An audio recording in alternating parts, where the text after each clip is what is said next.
Yeah, there were a lot of police. This was state-sanctioned racism and aggression by the New Zealand police. And what happened was they were going through people's homes, our workplaces, and anyone who didn't look Pākehā was arrested. Anyone who didn't look European was arrested. And we saw so much of it. And as a result of that, there was a whole lot of hurt and pain that was created within the community. And it created a real sense of disenfranchisement in New Zealand. So it was a terrible, dark part of our history. You know, there were a lot of people that were overstaying their visas at that point. Why was it that Pacific people were so disproportionately targeted? Yeah, well, the former Prime Minister of New Zealand, Helen Clark, said if you didn't look like a European, you were arrested. What we know is that a third of the overstayers at the time were Pacific people, and they represented 90% of all the arrests that the police were made. Interestingly, Australians, the British and Americans also represented a third of the overstayers in New Zealand during the same period, yet they only represented 5% of the arrests that the police made.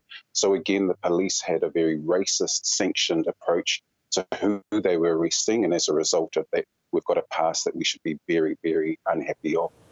Give us a sense of how that might have impacted your family and your community. Yeah, my own parents, I was born in the 70s during the Dawn raids, and my parents went through it. My father carried a passport with him when he'd go to work. They were both citizens of New Zealand. They arrived in New Zealand in the early 60s, but they were stopped constantly. They were harangued, harassed by police, and they saw members of their own families arrested mistakenly by police who would then come home later at night. So it's been a painful history for many of our family, and often it's one that's caused such deep humiliation. My mother is still alive, and she doesn't want to talk about it because it's too deeply hurtful for her.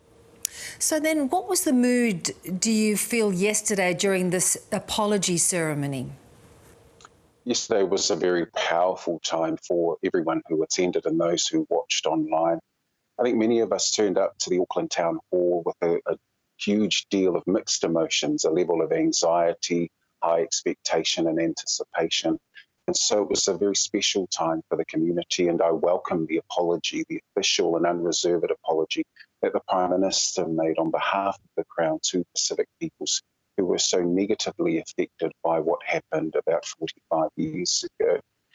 They used a gesture which is a Samoan custom called the iwhonga, and you'll see from pictures that you'll have on file that the Prime Minister was covered in whala.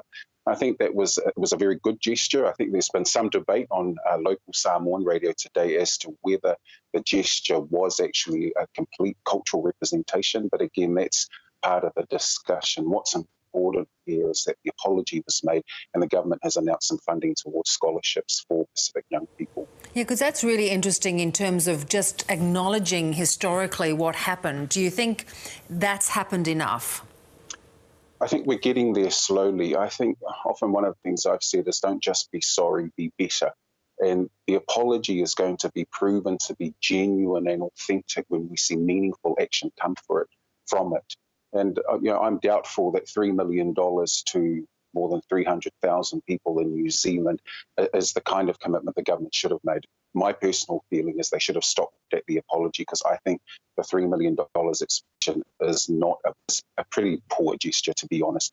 What I think would have made a real difference is ensuring that there were pathways to residency for people who are overstayers at the moment, a form of an amnesty, and even repealing the Citizenship Act 1982, which is a racist piece of legislation that shut the door on the ability of Samoans to become citizens of New Zealand when we were part of the British colony.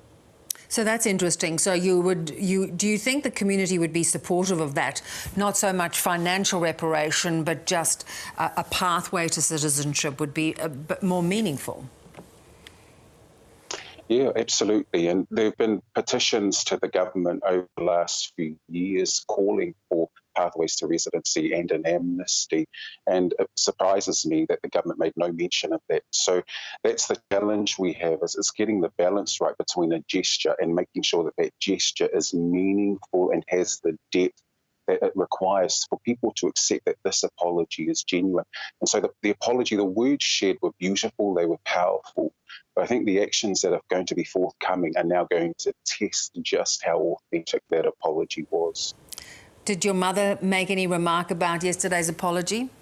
Yeah, my mum said it was a very emotional time for her. She watched it online. She couldn't bring herself to going to the town hall. And she said it was good that it's finally been acknowledged. It brought up a whole lot of hurt for her. And one of the challenges that she had was whether they should have gone through with the proper cultural practice of the former.